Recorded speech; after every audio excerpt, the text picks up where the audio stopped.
Okay, Andrew, you can go ahead there. Thank you, Kira. Good morning, everybody. I'm Andrew Campbell-Eady. I'm the Head of Communications and Events at the Irish Centre for Diversity. Thank you very much for joining this webinar.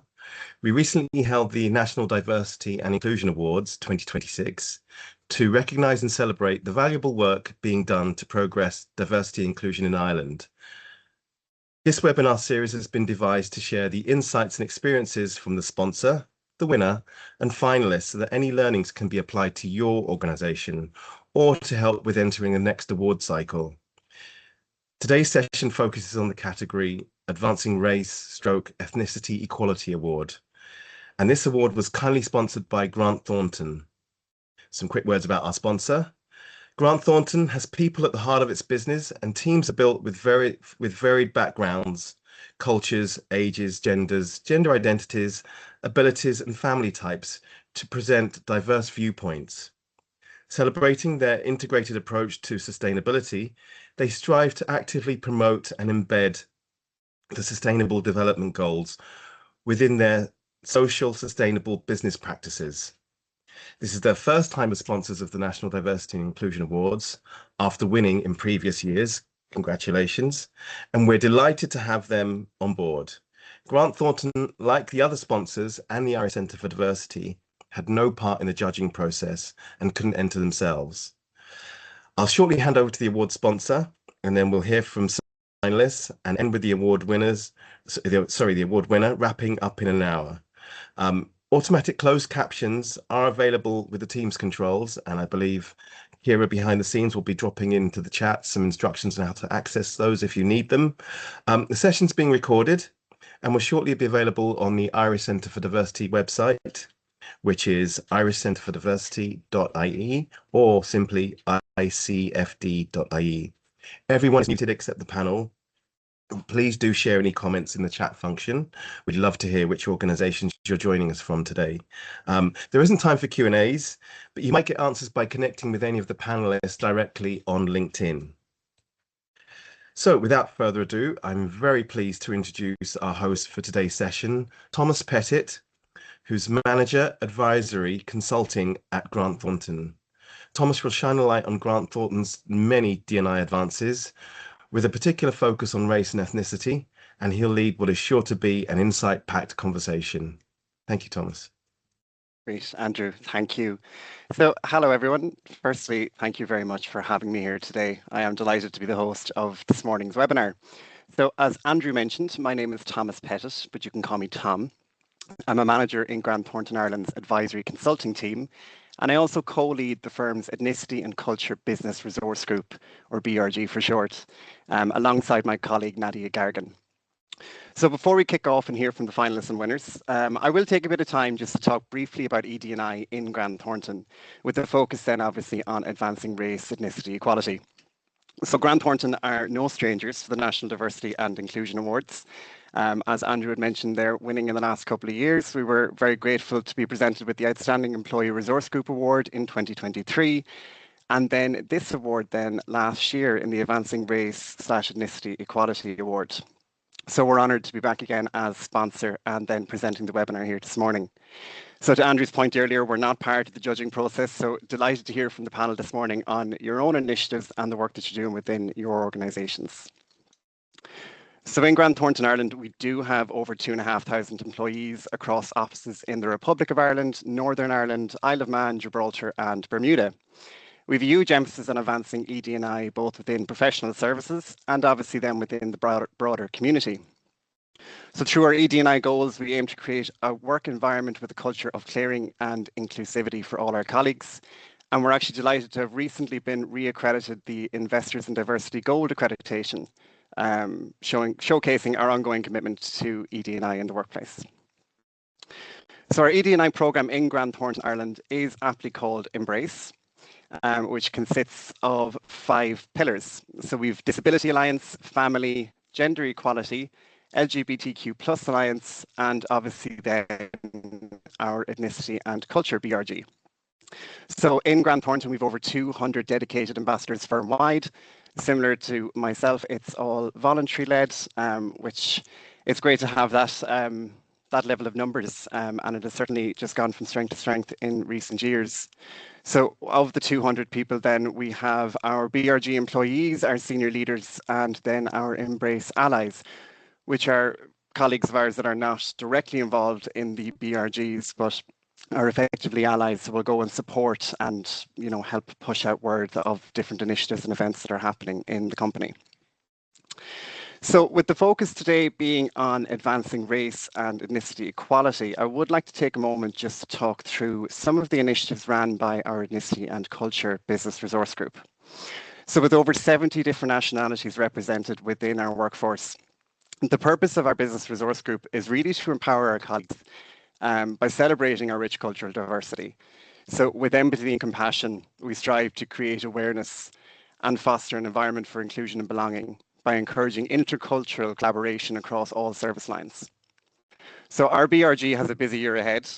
We've annual initiatives such as Diwali, Eid, Ramadan, Shakt na Gaeilge, Philippines Independence Day, Black History Month, just to mention a few. But to focus on one, our flagship event for our BRG is our annual Culture Night, which is inspired by the National Culture Night initiative, which takes place in September every year.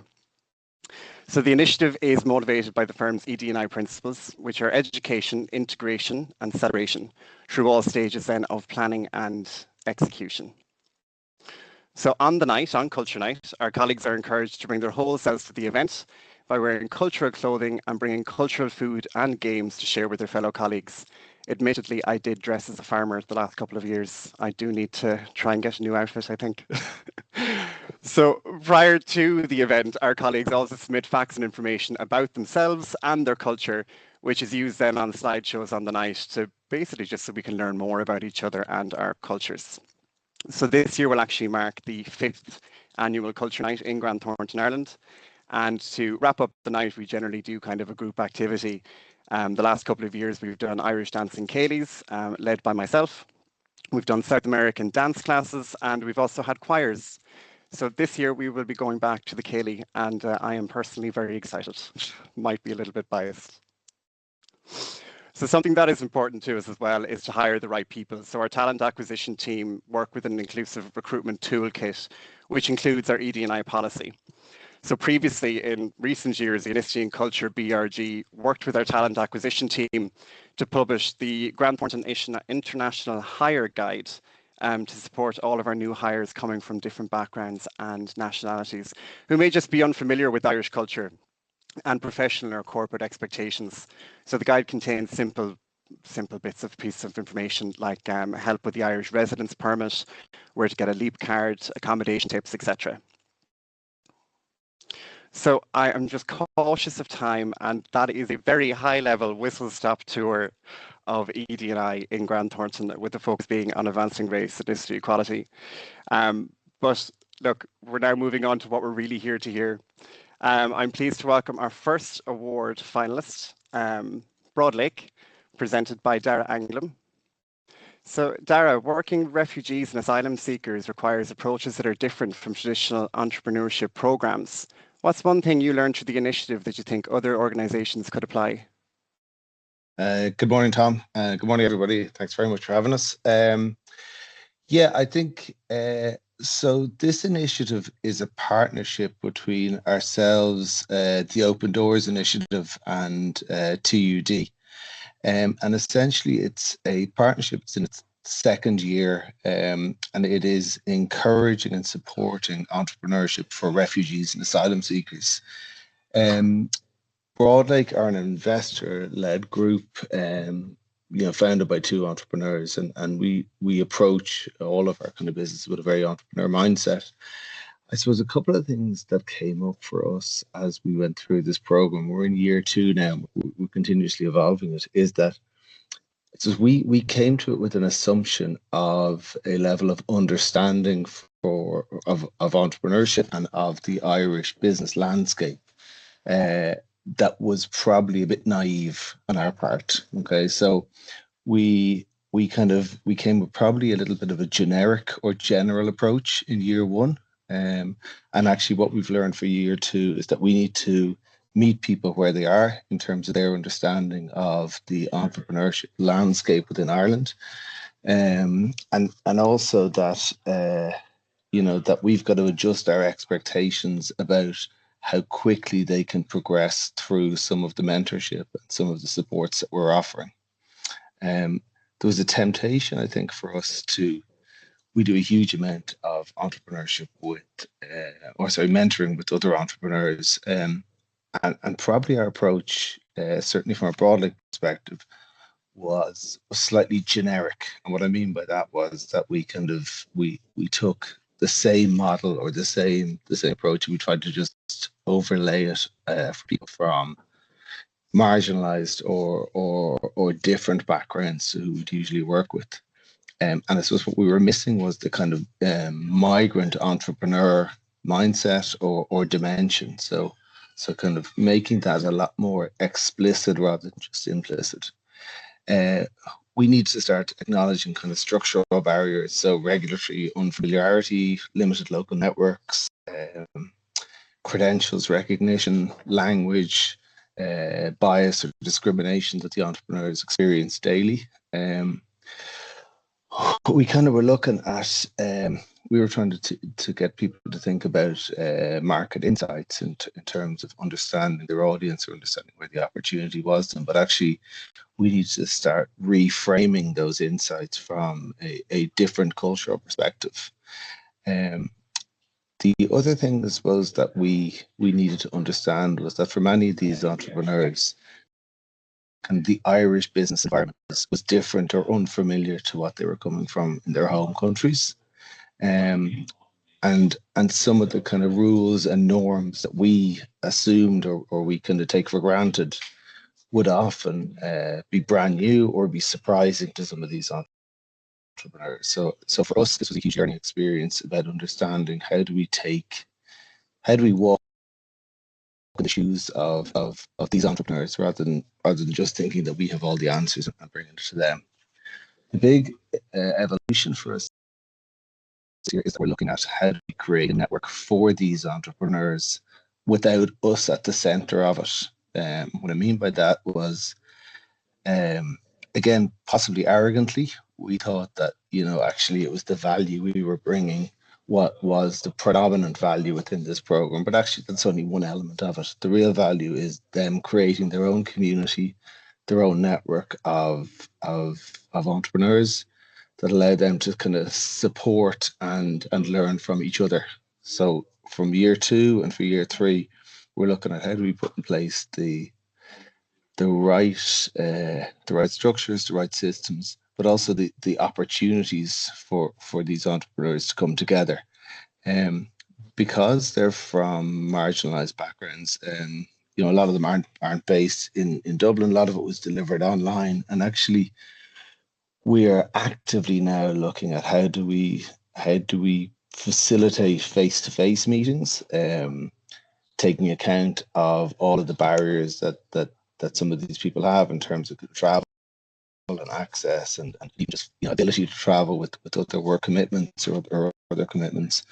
So we're trying to figure out how do we give these people the space to connect with each other and create that community where we can facilitate it, but we're not at the heart of it.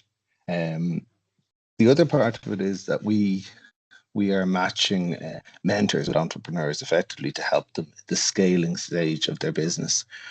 But actually what we've discovered within this community is that there are supports needed at the startup stage, the kind of stand-up stage. So you've established your business, but you kind of need a little bit more support, and then the scaling stage. We naively again assumed that we could get everyone to the scaling stage quickly, but now we've reframed the program so that it is now in 3 stages, which allows us to deal with a huge number of more entrepreneurs at different stages in the process, but also allows us to funnel people to get the right supports at the right stage. And then the trick for us, kind of a little bit of the art and science, is matching the right mentors with the right entrepreneurs. And I would say we've been okay at that, if we're being generous. But I think we could do it a lot more work in just that profiling of the entrepreneur and the person and matching them with the mentors. So that'd be a big learning for us going into the next phase.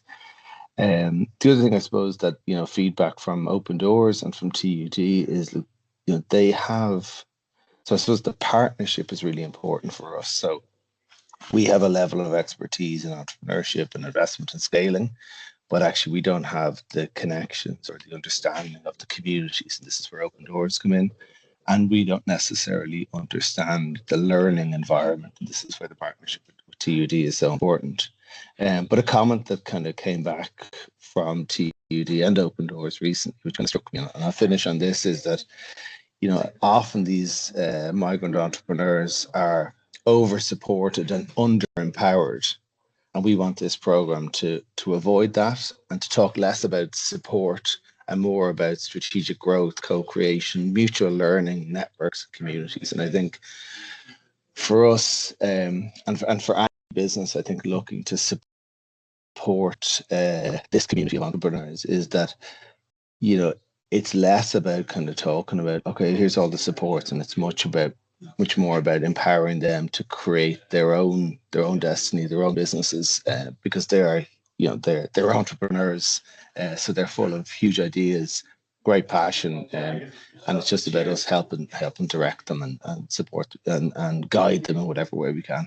So I hope that helps. Fantastic, Dara. Thank you very much, and for a really fantastic and trailblazing initiative. And best of luck as you set up your entrepreneur network over the next couple of years. Thanks very much. And again, look, if anyone wants to find out more about it or offer any support or help, please do get in touch or hear any more about Broadlake. We'd love to share.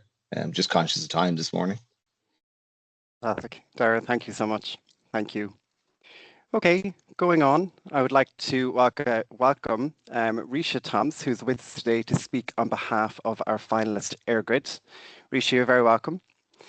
So the Culture Connect initiative focuses on celebration, friendship, and everyday connection, which really impressed the judges. So Risha, why do you think these informal human moments are so powerful in creating real belonging across cultures? Thank you so much, Thomas. I think I was very happy when I saw the PDF and I saw that I got this question. I was like, this is the perfect question for me. We at AirGrid, we are a very multicultural organization. I would say, like, if you walk in the door of AirGrid and to the canteen, you'll be like, oh, am I in London or am I in Dublin? Like that kind of feeling. Like we have 57 nationalities and all of them are well represented. Just to talk little about informal of how we can make connections. See, when we have events, when we have these, Diwali or Eid or St. Patrick's, we always see that people come for the events and they just don't come for food or just don't come to see the slides or see someone talk, but they actually come to meet other people because they want to talk to other people. They want to see where you're from. So sometimes I used to go for events and they're like, I'm from Derry. I was like, Derry, like where Derry? I kind of came to know the geography of Ireland and then how the people of Galway are, and they were like, oh, we are a bit conservative. And I was like, I never knew this. And then we go for these events and we see the new people who come to AirGrid and they are like always, they have a drink in their hand and they're just waiting for somebody to talk. And then as a cultural connect team, we came to know that when people at work, they have the same yearnings towards talking to other cultures just as we want to know about their culture. And then we made it like me and all the other cultural connect representatives, we told each other whenever we go for any event, pretend that you are at home and they're coming to your house. So you have to say like, welcome to the conference room. We have this event today. Thank you so much. Where are you from? And then we start talking about like normal things like wine. Or I remember once I spoke to a Chinese guy and he was very like stern. Like he was like, it was hard for me to get any information about him. And I was like, so how are you? How is the government in China? How is the weather? And the weather question is so typical. And after a few moments, I think I thought that he forgot me because we didn't get along. But that other day when I was eating for lunch, I sat down for lunch and he just sat beside me and he was like, so Risha, how was your weekend? You told me that you went to the Indian community. And I was like, oh my God, you remember? And he was like, yeah, of course I remember. And then I started talking to him and came to know that actually Chinese people can have a coconut culture. So they are like, it looks like they're hard from outside, but they're actually very soft inside. And I was like, oh, you just need to talk that first 2, 3 initiatives and you can become great friends. And we actually planned a trip together as well.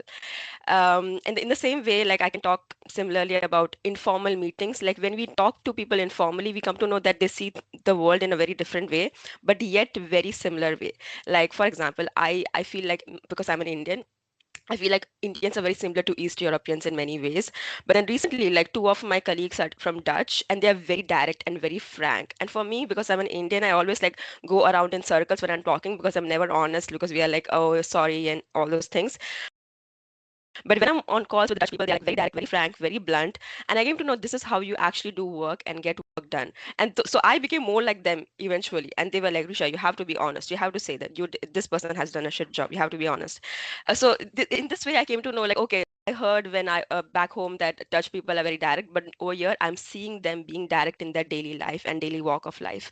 So in this way, I think like you come to know different cultures and then you can navigate work. So if in my team, we have this brilliant Dutch guy, and whenever we go to him, he's very realistic. So if I ask him one question, he will ask me 10 questions follow up for that. So I can't go to him without doing my homework. I have to first study the whole topic, understand what the topic is, understand the regulation and the legal framework, and then go to him and be like, Corne, I have this question. He's like, okay, what's the question? Because I know he's going to ask me 10 more questions after this one.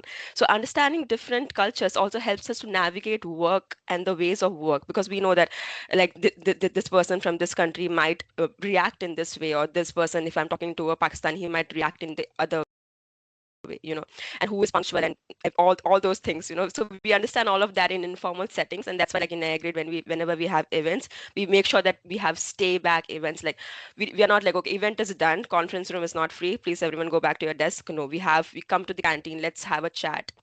And very similarly, I'll just finish now. When different countries come to Agrit, we also have like an onboarding pack.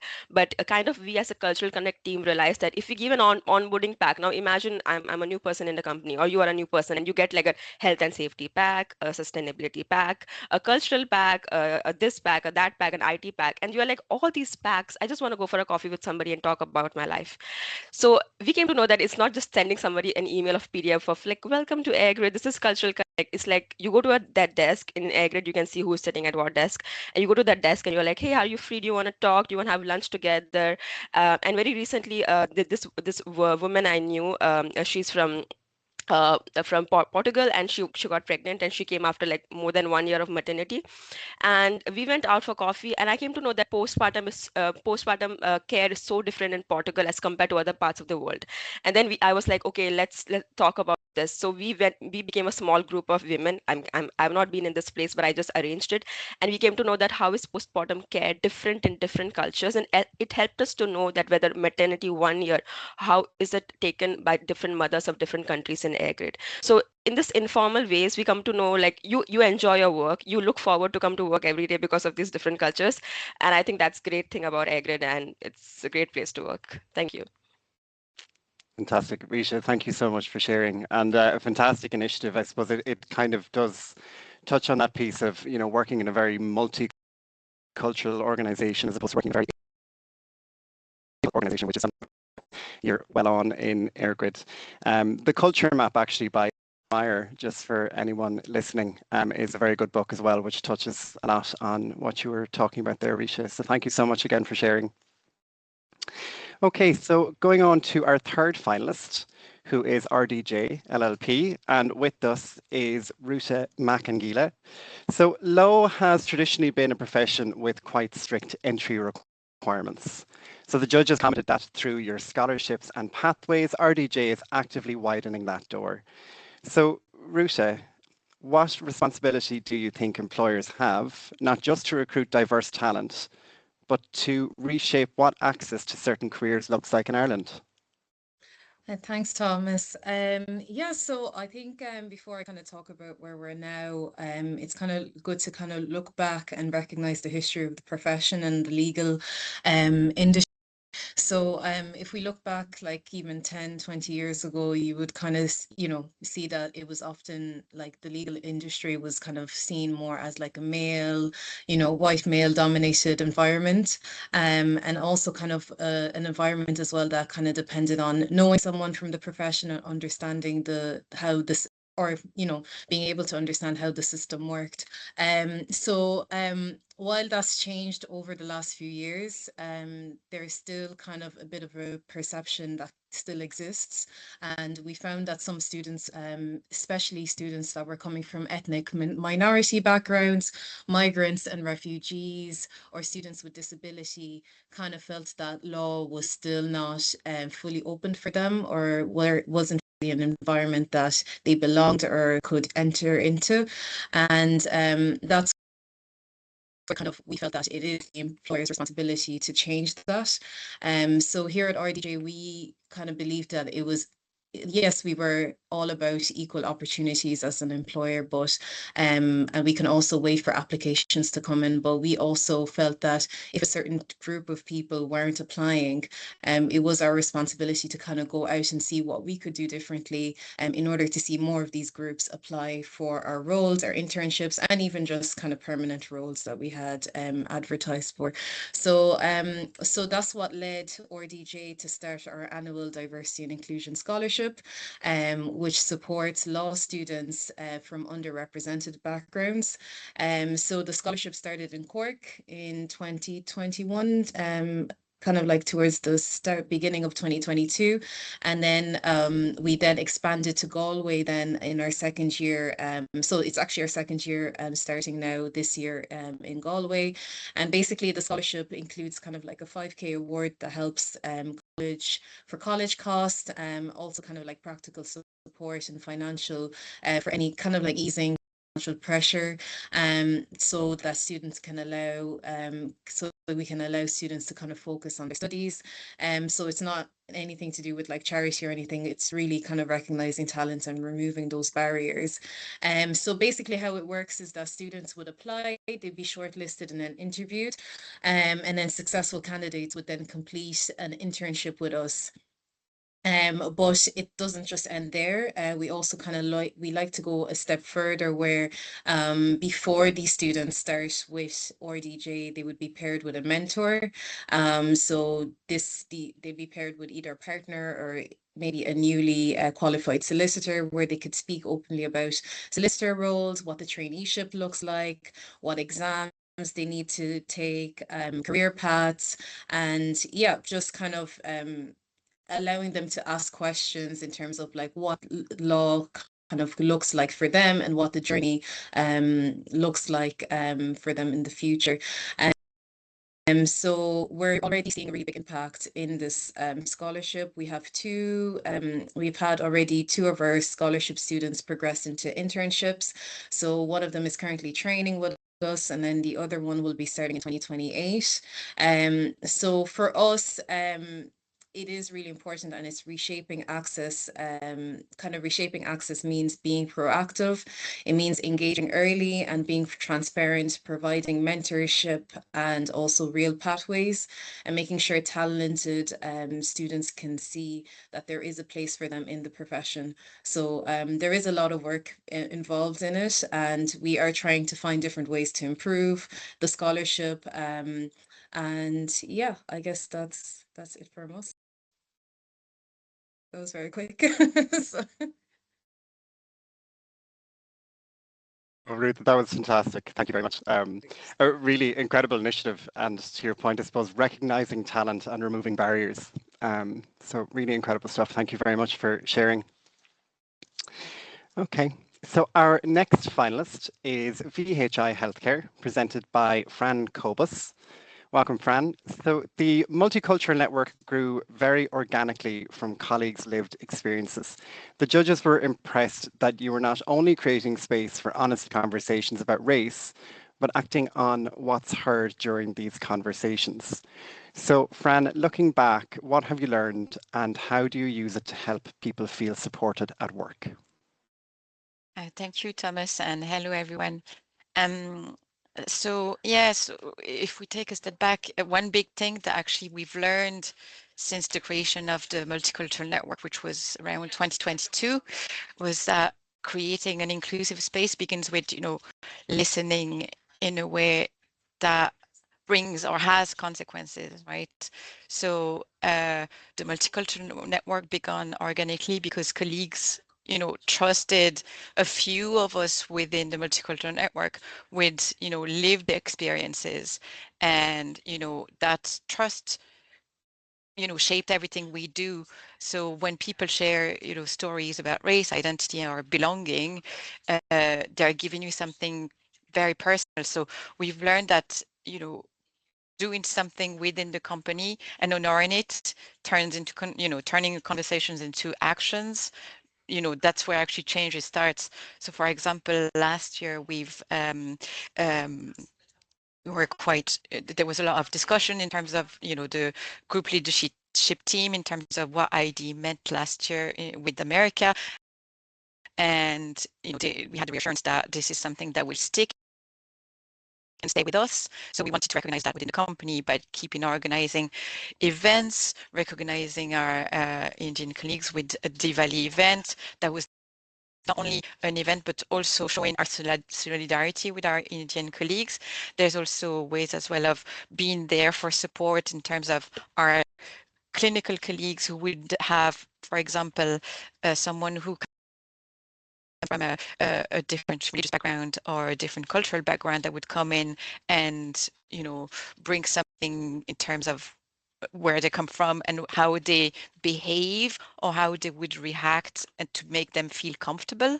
So really, that's the thing, is support. It means, different things for different people as well. So some would need a platform to share their experiences. So we would have a little tool kit for people coming into the organization to support them navigate Ireland in general and navigate VHI. But then you have also others that need other guidance, or simply see, various voices represented in a room, whenever we have a meeting, which I think is important. And because of that, personally, I would usually approach my role with more intention. Checking who's missing from the table, or, if someone is not speaking, maybe allow them want to have one cultural lens. When we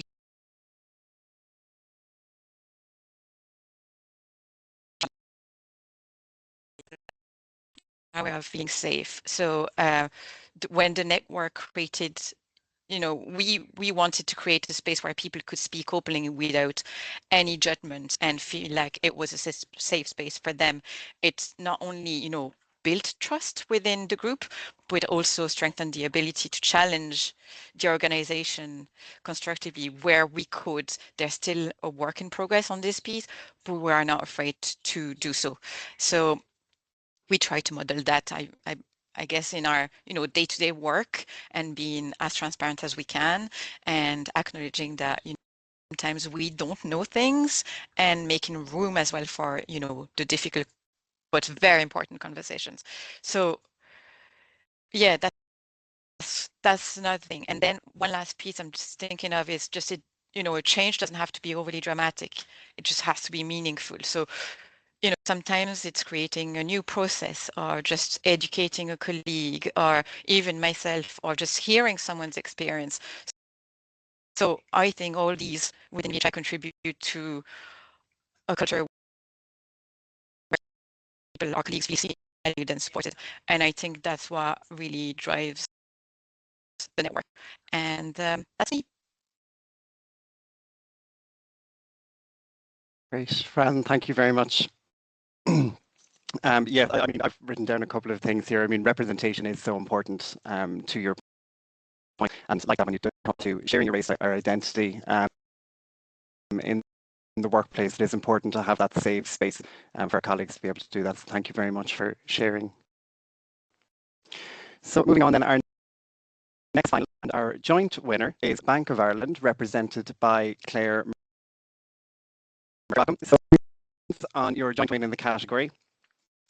So the judges commented that you had moved beyond organisational intention into evidence-led action, and they recognised not only the research, but it identified the structural barriers to and progression. So Claire, how did you use insights from the report to inform the ED&I strategy at Bank of Ireland? Thank you so much, Tom, and thanks everyone. It's a pleasure to be here this morning, and it's really inspirational to have listened to the previous speakers. I might give, I'm the head of diversity and inclusion, and I might just give a little bit of a flavour of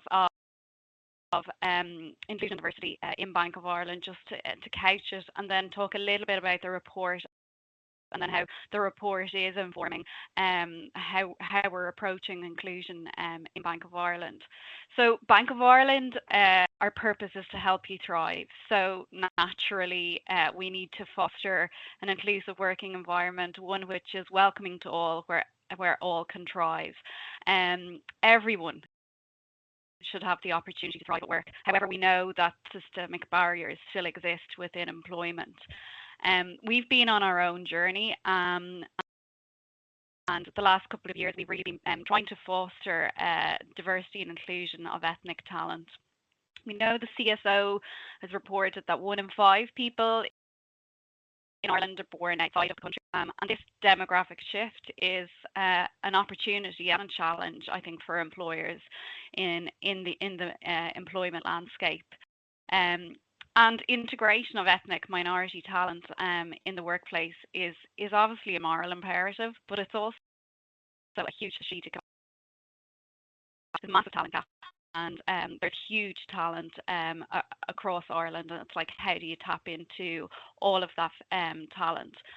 For us as a bank, we need to be reflective of the society we serve, and so therefore we need to have a reflective colleague base.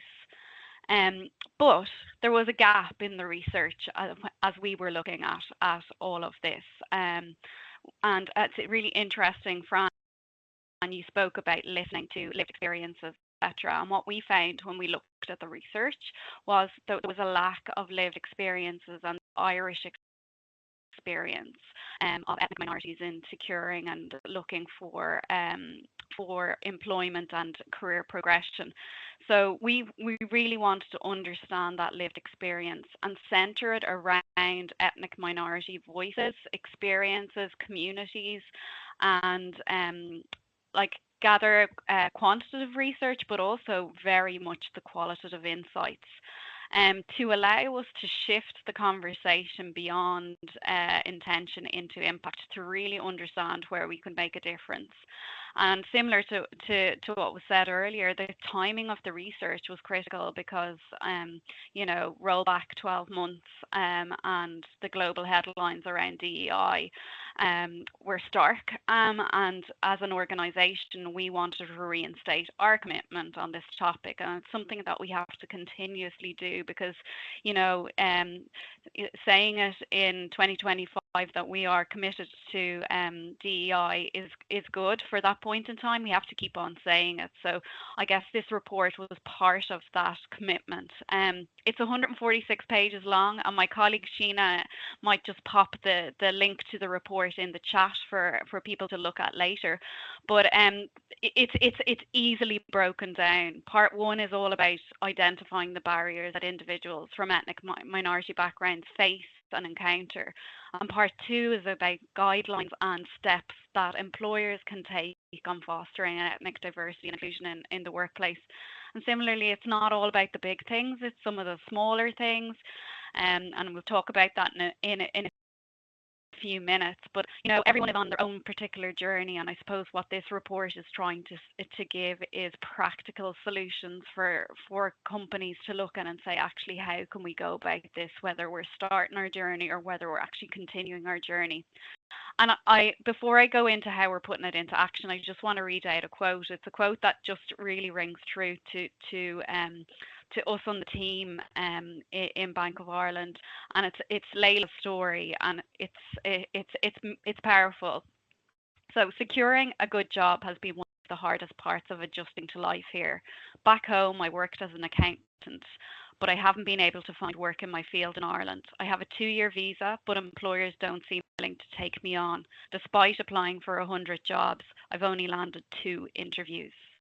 Out of necessity, I've taken a part-time job as a waitress while I continue to search for something better. So I think like a story like that is a lived experience. It's not actually a story, it's a real life situation. And I think it kind of says to Irish employers, including Bank of Ireland, that we can all do better. We can do a lot better here, and we need to address the systemic barriers and enable people to thrive in their career and thrive at work. So how are we putting it into action? Well, we have been on a journey, as I said previously, around ethnicity and creating kind of a multicultural spread of colleagues within Bank of Ireland. In 2023, we started our relationship with Investing in Ethnicity in the UK and the partnership we have with them. We complete an annual matrix to understand how we benchmark in comparison to other organisations from an ethnicity perspective. It's a really excellent benchmark. It assesses leadership, commitment, policy and data, culture and inclusion, network, group, employee life cycle and external impact. And it's really helped us particularly look at all of those kind of headings and say, where are we and what do we need to do? So that journey started in 2023, continues into today and will continue beyond 2026, no doubt. But it has helped us examine processes, structures, cultural pieces and all of that. And I guess when then we did the piece of research with Morgan McKinley and produced the report, we were able to dig deeper into some of those areas, particularly around I guess the network group, and I'll talk about that in a minute. We also have had a race action task force within in Bank of Ireland set up in 2024 with members from, say, data, employee relations, etc. And they kind of worked with us on both the investing in ethnicity, but also on the report in general. And kind of again to identify, you know, a plan of action around how we can improve our ethnicity, fostering of ethnicity generally across the company. Also, I guess internally, what's been really, really important for us is that networks sometimes don't get as much. Some of the literature in networks doesn't necessarily give it the standing that it actually should have as a lever within ethnicity and multiculturalism in corporate life. And what you would get from the report is a very, very strong endorsement and support of colleague networks, and it gives them the recognition I think that sometimes they don't get elsewhere. I've talked about colleague networks being the bridge to the organisation, the gateway to being understood and heard and support colleagues in. And so our multicultural network heavily contributed to the report and are heavily involved in the ethnicity strategy as we go forward. And from the report, we have kind of made a very concerted and deliberate decision to invest more within our multicultural network. Following the publication of the report, we have formed 2 new connection circles underneath our multicultural network, the Black Professional Group in Bank of Ireland and the Bank of Ireland Muslim Group. And so now we're working with some cultural awareness and ethnic specialists to, to bring that network and those connection circles together to, pilot organisational wide cultural awareness training and really just give the network as much strength and development that we can. So that's been really important to us as well.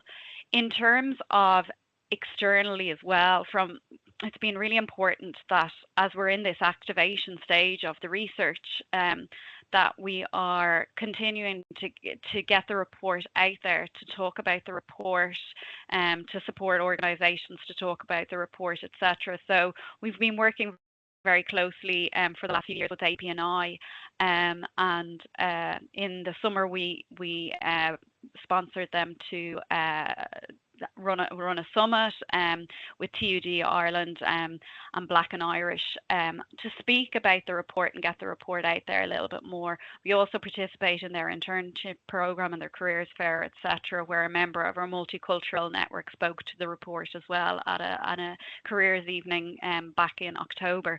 So that just continues to be really important to us. And yesterday we were speaking about, well, what could 2026 hold for Bank of Ireland and APNI based on the report, and how we could bring it forward and maybe create some kind of a roundtable idea for corporates to come together and discuss, various aspects of the guidelines and the actions, etc. So lots of great insights from the report.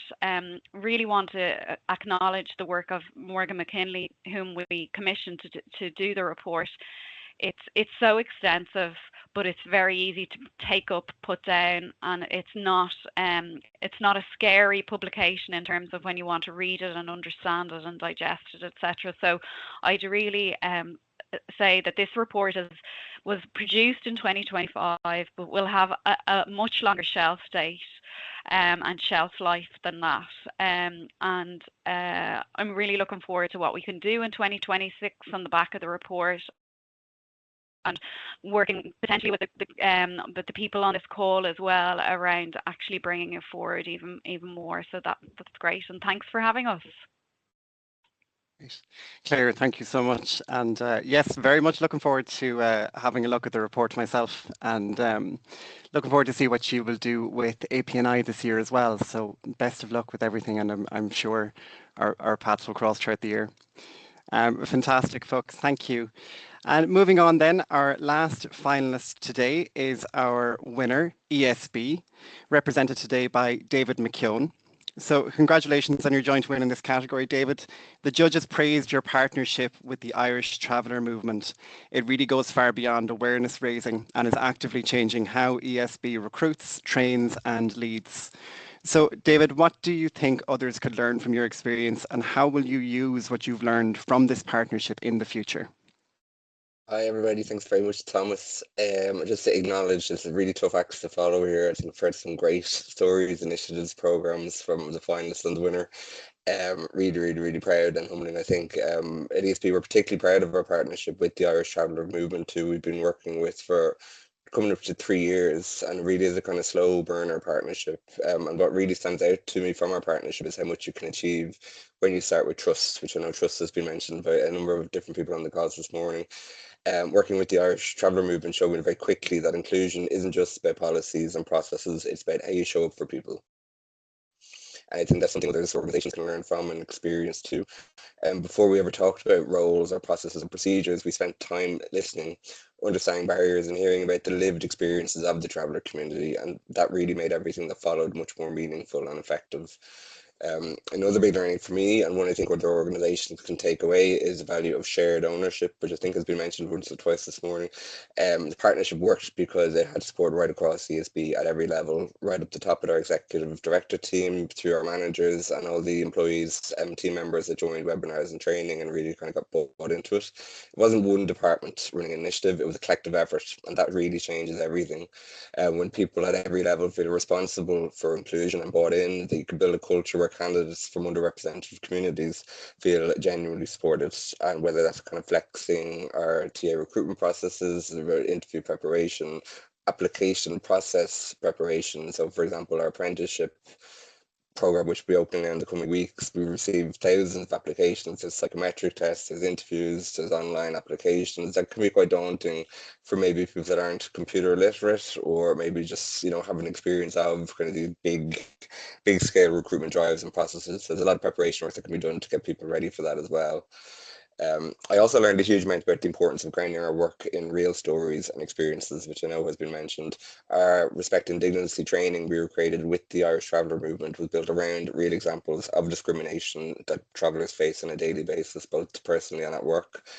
This made a massive difference. You could see people connecting with the material in a much more deeper way, in a meaningful way, very much challenging their own assumptions and reflecting on their own behaviours.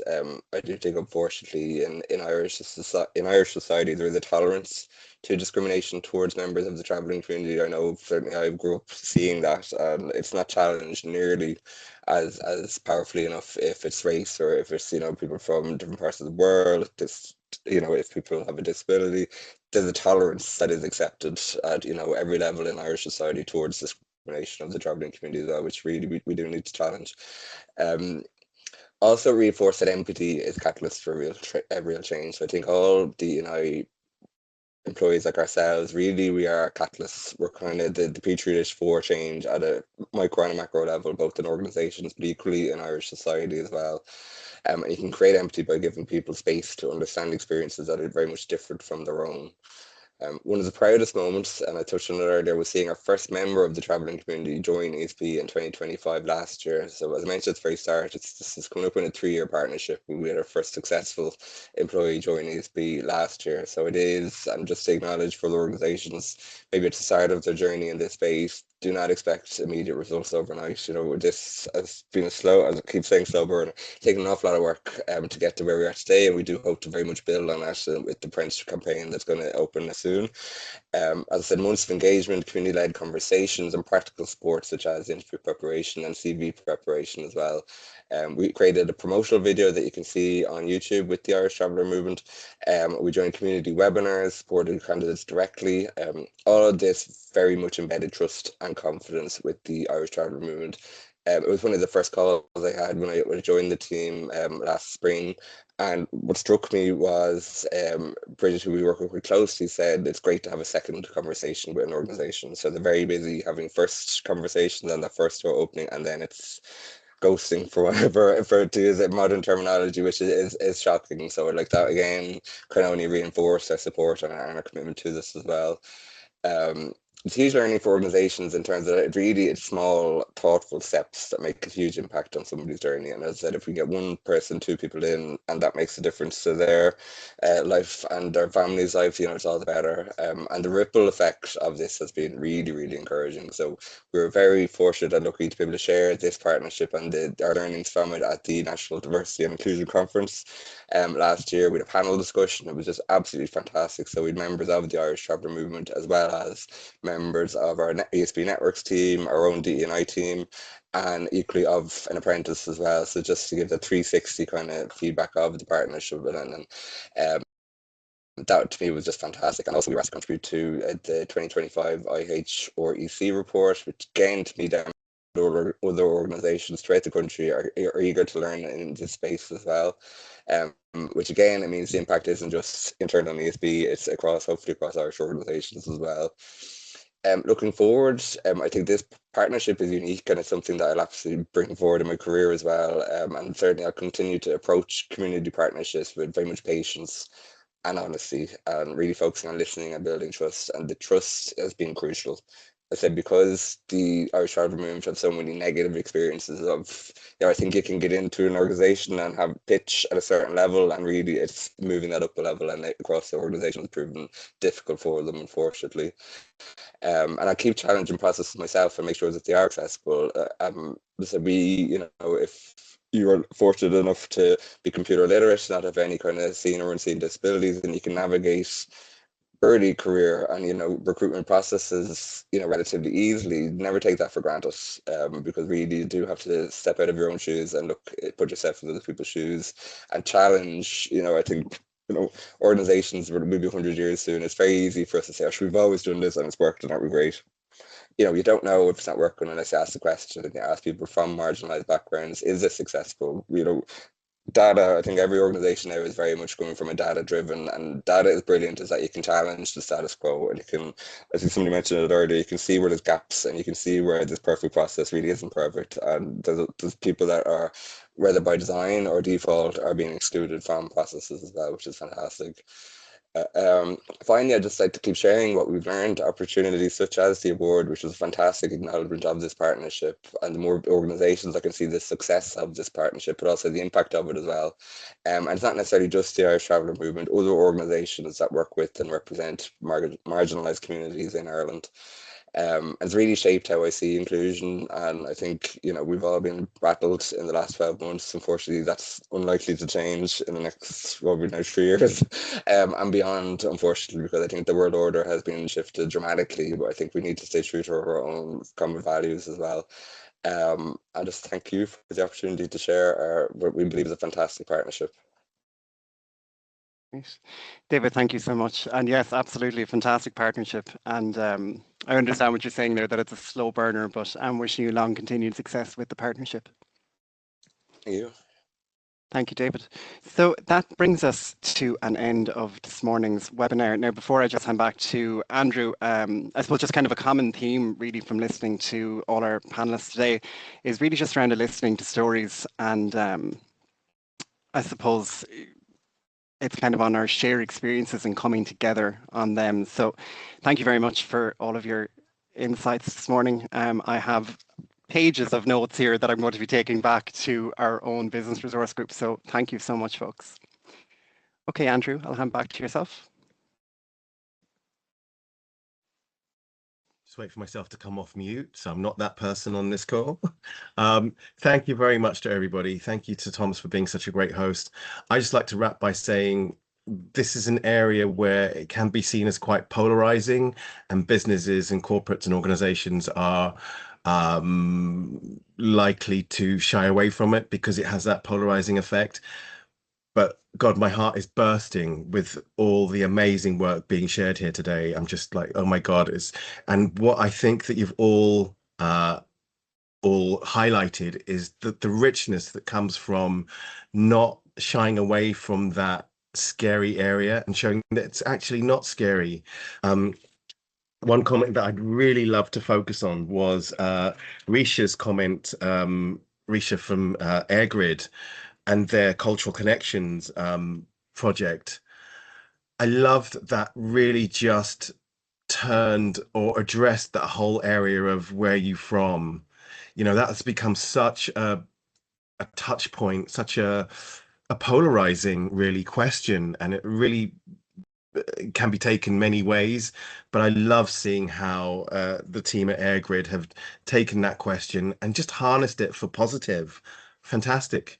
And I think what you've all shown is that it doesn't matter what size of business you are, you don't need to put a huge amount behind this. It's small things like having those culture nights and just the work of BRGs to do small things that make a big difference.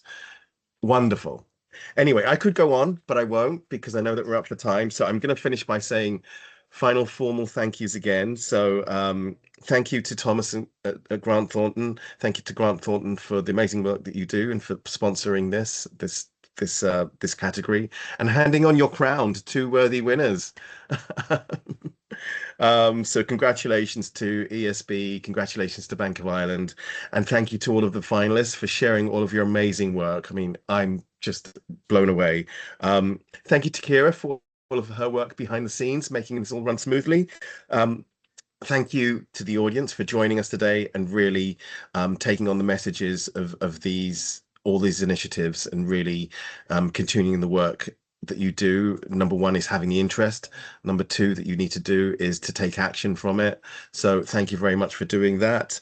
The recording will be available shortly once Kira finishes tinkering with the editing and things like that. So it will be on the website in a few days. You can contact us through our website if you have any questions stemming from this or about how we can support your journey of continuous improvement.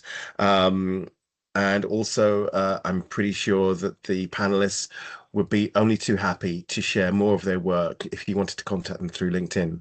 Thank you very much. Thanks, Andrew. Thanks, Tom. Folks, thank you so much. Thanks, guys.